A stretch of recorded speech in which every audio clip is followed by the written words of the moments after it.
Yes. Jacob, are we rolling? Okay, so Stella, you can get in front. So she's going to do this. Matt, it's just the sound cue. Formality. Well, that allows us to sync them.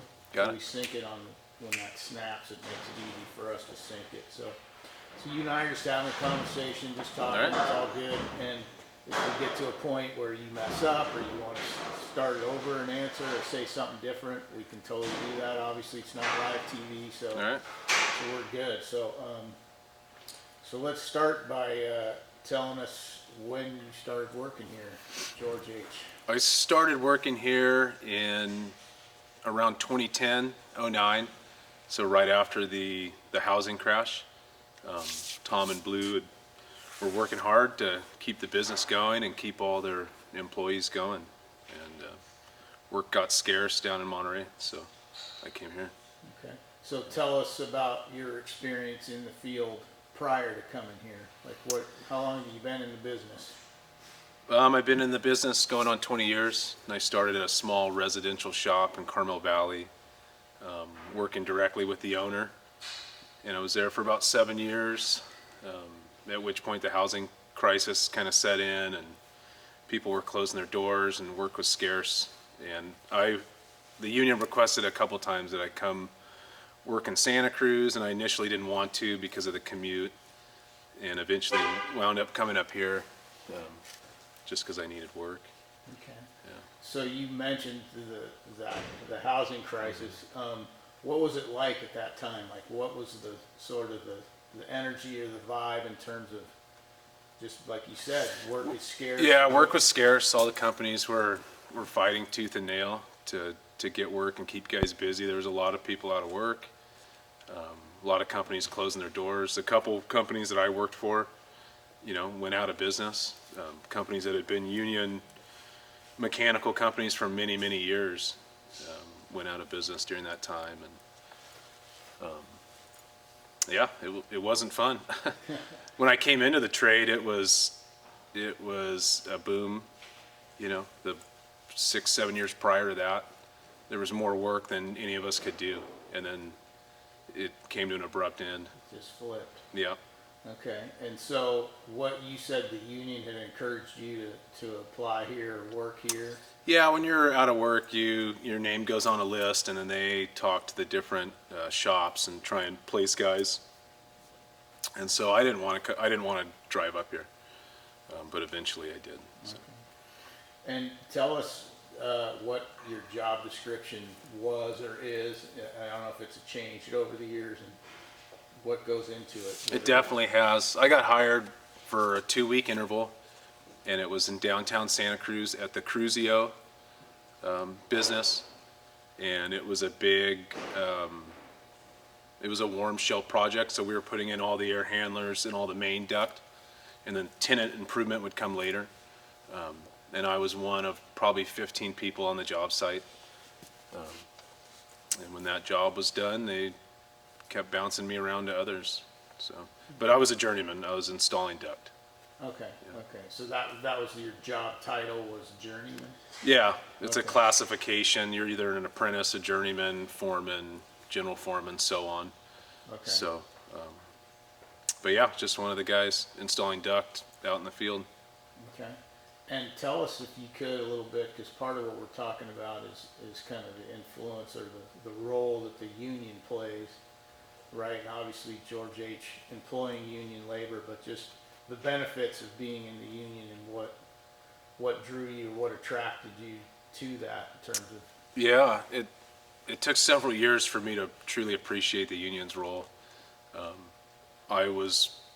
Years ago, I was working at a small welding shop that was not non-union, and a friend of mine that I'd gone to high school with, his dad owned Colton Heating and Sheet Metal in Monterey, and they're a union shop, and he knew that I was working with metal, and he was going to take the apprenticeship exam test, and he invited me to go with him, which I did.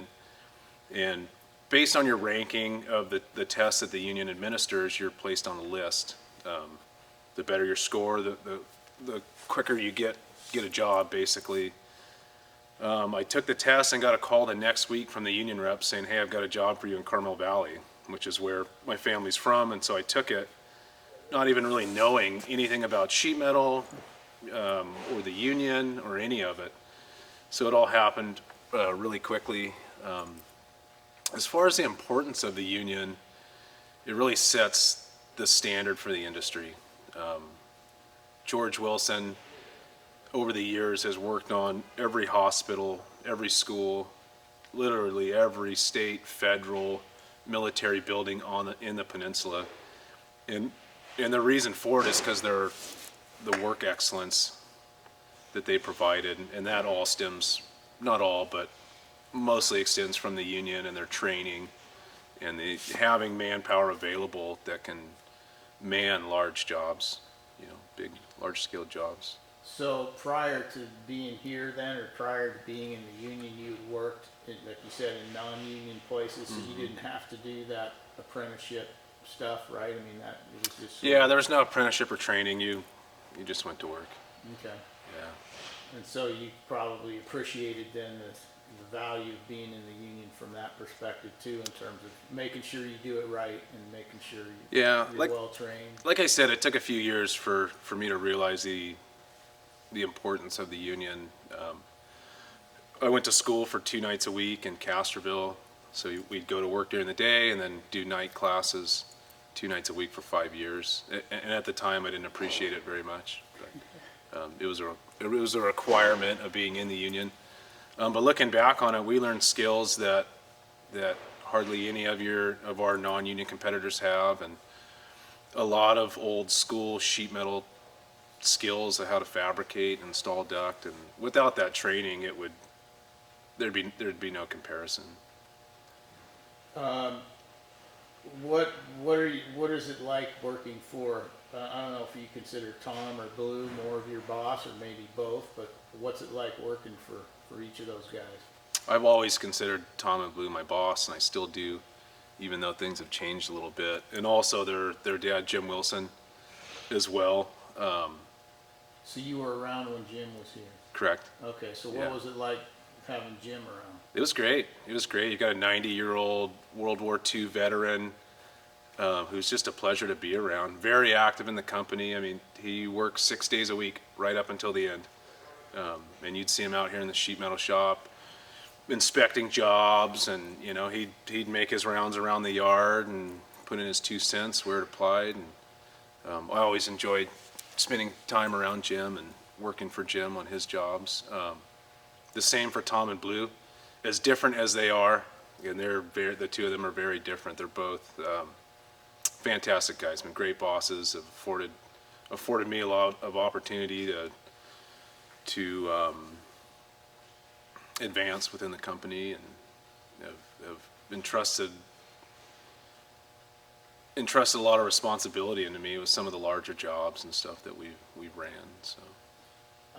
I want to go back to Jim for a minute. So you said he was around still right up to the end and still run around the shop. I mean, what was what did you learn most from him in terms, because I've heard stories about just like his attention to detail, or his ability to go, hey, what about this, or what about that? He was particular. He and I share the same type of demeanor when it comes to that. He has an eye for things and being plumb and straight and mechanical, and he liked his trucks clean.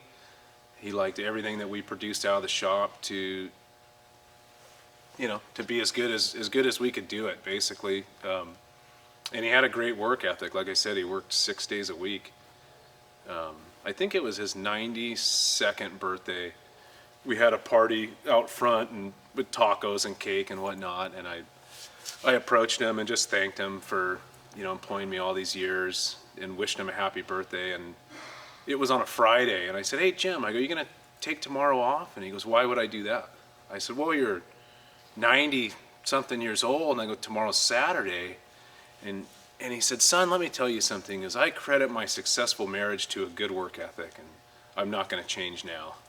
So he was pretty funny too. That's awesome. Yeah. That's good.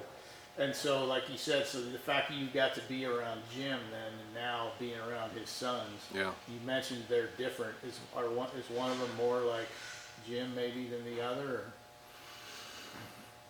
you see in probably Jim and both. Yeah, no, you see it in both of them. I mean, Tom's really outgoing and approachable and always makes a time to deal with people on a personal level. Blue's not as approachable. He still cares about all of his employees just as much as Tom, but really different personality, you know, more of the business end of things, I guess you could say. Okay. When like you said, you started out in Monterey, and obviously George H. did a lot of work down there. Did you get a sense of George H. in terms of its impact prior to working here? In other words, was there a reputation that you'd known about or heard about Yeah, prior to coming here? Yeah, through the Union Hall, George Wilson was always known as the premier company on this side of the hill. When I say this side of the hill, the Monterey Peninsula, excluding San Jose. And I had never been here before, but they would do tours of the shop, and a lot of the apprentices would talk about how impressive the shop is compared to a lot of the other local union shops. But I didn't realize the impact that George Wilson has had on the Monterey Peninsula. And the 10 years I've been here, I've worked all over, every hospital, every school, every military base, and George Wilson has basically built it all. You know, if they didn't do the initial build, they've worked on it in some capacity. So you got a sense of then, having now been here, you kind of saw what everyone else was talking about in terms of. Yeah, 100%. Yeah. How much pride do you take in working here? So you go out into the community and you say, I'm representing George H. I mean, what sense of sort of. Take a ton of pride, always have, working for George Wilson and the legacy that they have. Working with the Wilsons themselves, I've always had a lot of pride, representing the Wilson family and their upholding that level of expertise that, Wilson's has always had. We, in recent years, fell behind in a few aspects in terms of competitiveness because the Wilsons weren't willing to cut corners, on their duct fabrication and installation, and you knew working here that you'd be doing it right. And that was the sense I imagine you got then when you show up to deal with someone and they see, oh, you're with George H. I know it's going to be done right. 100%. People constantly see the red trucks and, oh, George H., boy, they've been around forever. Everywhere you go, whether it's Monterey, Salinas, Santa Cruz, yeah. The red truck. The red truck. It's iconic. Yeah. You talked about some of the stuff you've worked on or some of the stuff that George H. has worked on. When you kind of drive around and see the projects you've been involved in, what's that like to kind of drive around and go, I was part of that, I helped build that, I did that? Yeah, it's always fun to reminisce on the different projects and your experiences, and yeah, there's definitely a sense of pride when you can stand back and your work is showcased for everybody to see. You find yourself telling people, I try not to too much, but yeah, occasionally. Yeah. Is there a particular project that you take a special sort of satisfaction in, whether it was because it was a little more difficult or challenging, or?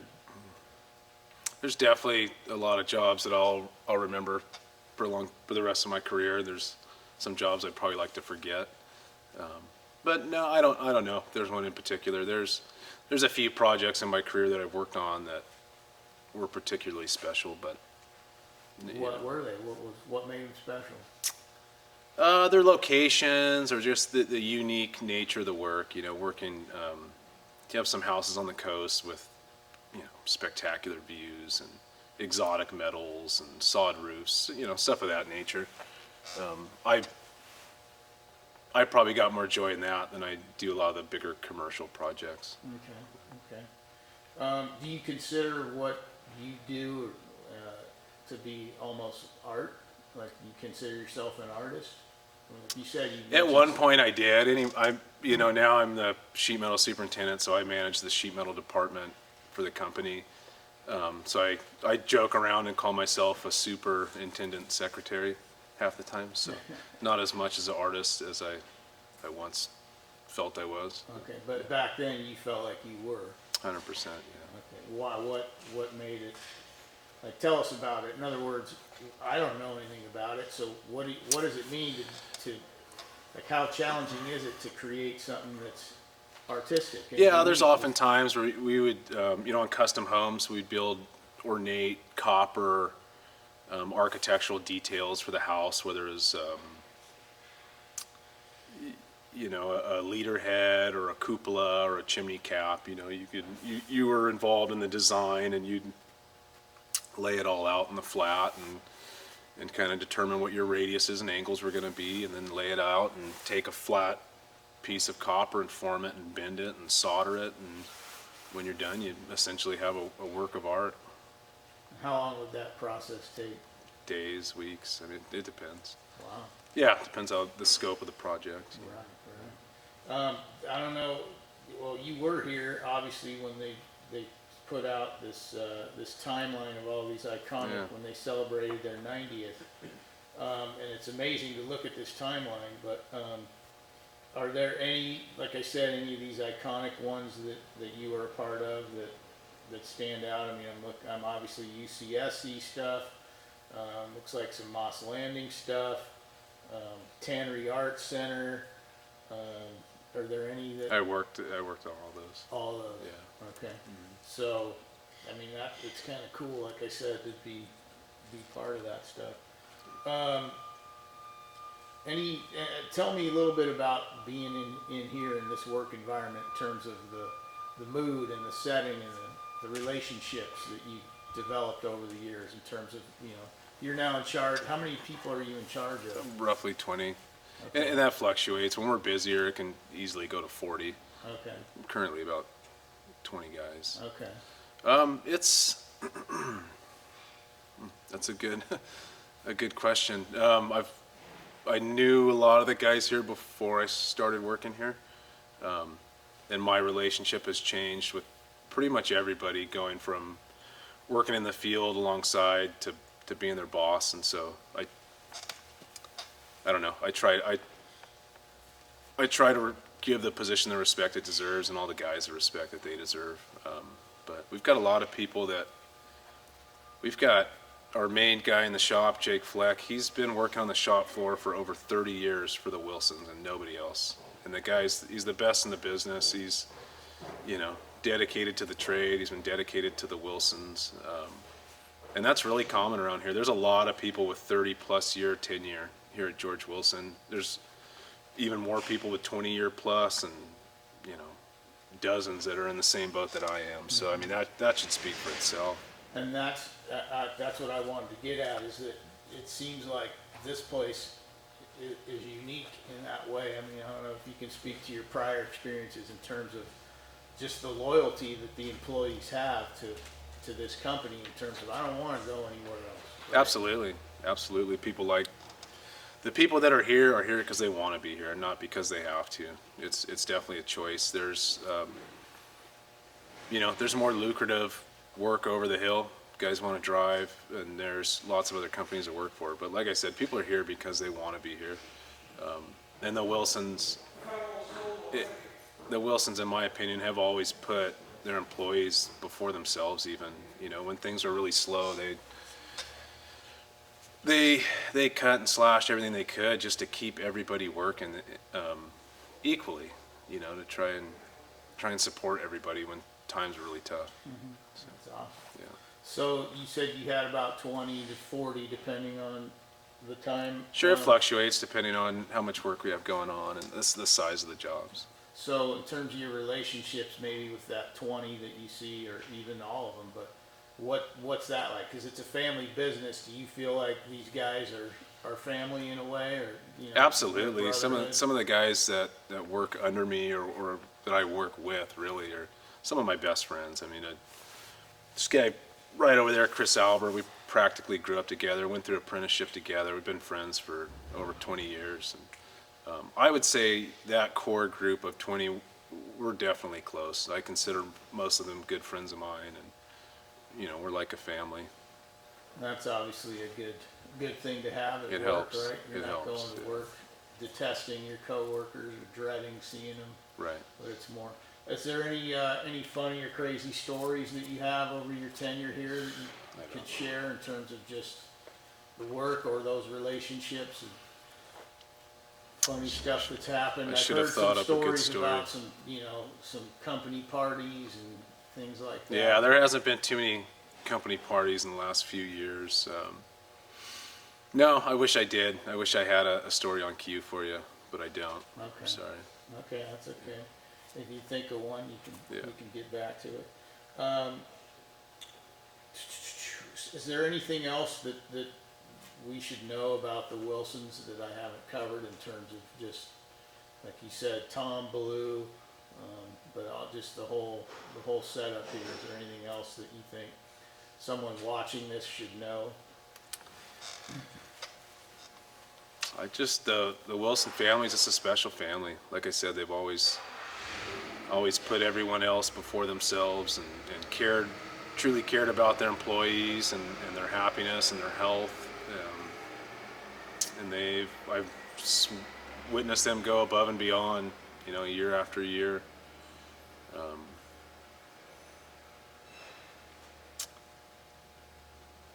Yeah, I don't, that's about it, I guess.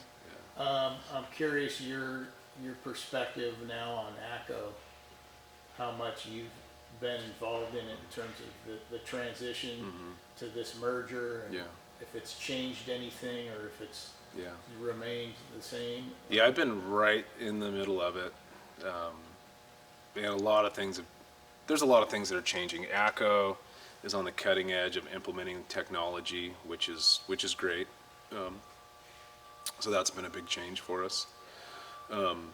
ACO's also making an effort to keep the name recognition, keep the Geo Wilson brand going. And it seems like they're giving us the ability to kind of maintain our own department in a way, and to keep that legacy going forward. So it's been relatively smooth then in terms of. It has. I mean, like with any transition, it's had its lumps and bumps. I really feel, more recently, Tarek has joined the team, and he's really helped bridge a lot of those gaps. Yeah. We got to talk to him last week. And Yeah. It seems like like you said, they're trying to keep George H. kind of, like you said, the reputation. And Yeah. don't mess with success. You've got brand recognition in those red trucks. Why change it? Right. Yeah. Speaking of the red truck. Sorry. That's Give, all right. give him a second. He's leaving. Or not. Yeah, we're good. Yeah, I mean, I'm almost done. All right.